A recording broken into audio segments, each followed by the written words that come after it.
I want her to be my mum. Those words didn't come from a grown man in love. They came from 8-year-old Caleb Mercer standing in the middle of his father's mansion ballroom, finger pointed past 3 models in glittering gowns, straight at me. I was wearing my navy cleaning uniform, still holding a bucket of polished damp from wiping down banisters. The room went dead quiet. The models exchanged looks, one giving a sharp laugh through her nose. Then Richard Mercer, billionaire real estate mogul, my boss, Caleb's father, let his voice crack through the air like a whip. No, Caleb, that Maid will never be your mother. I'd heard worse. Years of working in houses where people measured your worth by the shine on the silver teaches you to swallow things whole. But then one of those models, Paige, smiled like she'd just tasted something sour. She cleans toilets, sweetheart. You think your late mother would approve? Another one chimed in about grease on my hands. The third, she didn't even bother to hide the venom. Her mother probably scrubbed floors too. Some people stay in the mud forever. That one hit a nerve. My mother had cleaned houses for 30 years, never complaining, never bending her back for anyone who didn't deserve it. I felt my fingers tighten around the bucket handle. Don't talk about my mother, I said, voice low, and don't ever speak about the people I love that way. They laughed. Richard's face hardened, and before I could step back, he ripped a glass from the table and hurled it. The crack of crystal against my temple rang in my ears. Warm blood dripped between my fingers. Get out of my house, he said. Pack your things. Caleb's voice broke behind him. No, she's my family, but... Richard dragged him away, guests pretending not to see. That night, I sat in the small guest quarters packing my suitcase, wondering if this was just my life's loop, being good enough to keep someone else's life running, but never enough to be worth keeping. The next morning, the sun glittered over the frozen lake in the estate's garden. I was halfway through tying my scarf when I saw Caleb by the edge kicking at the ice. Then, crack. The sound froze my blood. His small body dropped into black water, his scream stolen by the wind. I didn't think. I ran, boots tearing through frost. The water stabbed like needles as I dove in.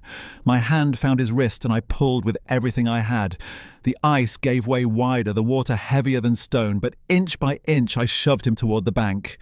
We collapsed in the mud, Caleb shivering, sobbing into my shoulder. When Richard arrived, he froze at the sight, his son wrapped in my coat, clinging to me like I was the only solid thing in the world. Something shifted in his eyes.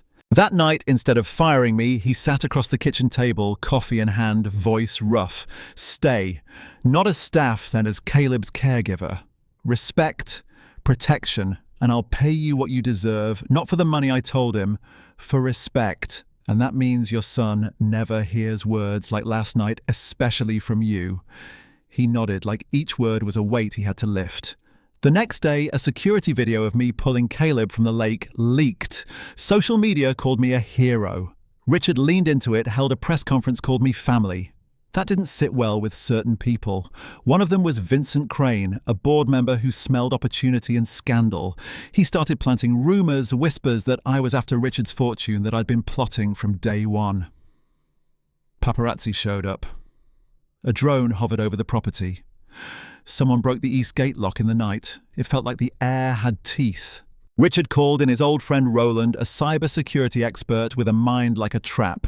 If there's dirt, Roland said, I'll find it. It didn't take long. Payments to gossip reporters, emails to fake accounts, all pointing to Vincent.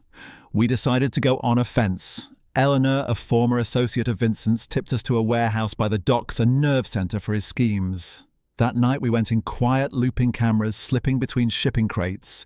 Through the glass office wall, Vincent's voice was clear. Push the leak on Maya. Hit the child endangerment angle, then burn what? We didn't get to ask. A guard spotted us, and the next minute was all elbows, shouts, and adrenaline. Roland triggered the panic signal, police stormed in, and we left with enough audio to make Vincent sweat. But he didn't stop. He sent people into the neighbourhood, tried to stir panic at events. One night, Richard found a charred piece of wood on the porch, with a note, "This is what comes next." We tightened security, taught Caleb a password, Starlight. If someone tries to take you and doesn't say it, you run, I told him. The day of our first community garden event, Vincent finally made his move. First, a fake utility worker tried to cut the power. Then a drone launched from across the street. Both stopped before they caused real damage. And then a man in a mud-smeared jacket walked right up to Caleb. "Hey, kid Starbright." Wrong word. Caleb stepped back. "Not right," he said loud enough for me to hear. I was at his side in seconds, twisting the man's wrist before he could pull away. Richard's voice cut through Vincent. The police cuffed him on the spot for violating the restraining order. As they let him off, Vincent threw one last line at Richard. "You've burned every bridge." "Bad bridges have to burn," Richard answered. In the weeks after Vincent's network cracked, his partners flipped, his lawyers bailed. The board removed him entirely.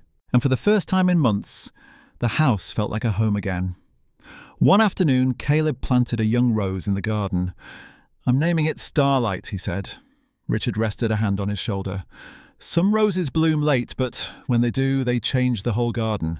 Sometimes I still think about that night in the ballroom when I was nothing but the help in other people's eyes. Now I'm family here, not because of blood, not because of money, but because I was there again and again when it mattered. And if you were in Richard's place, would you have chosen the person who looked right on paper or the one who showed up when the ice broke? Tell me in the comments, because I've learned the answer says more about you than you think.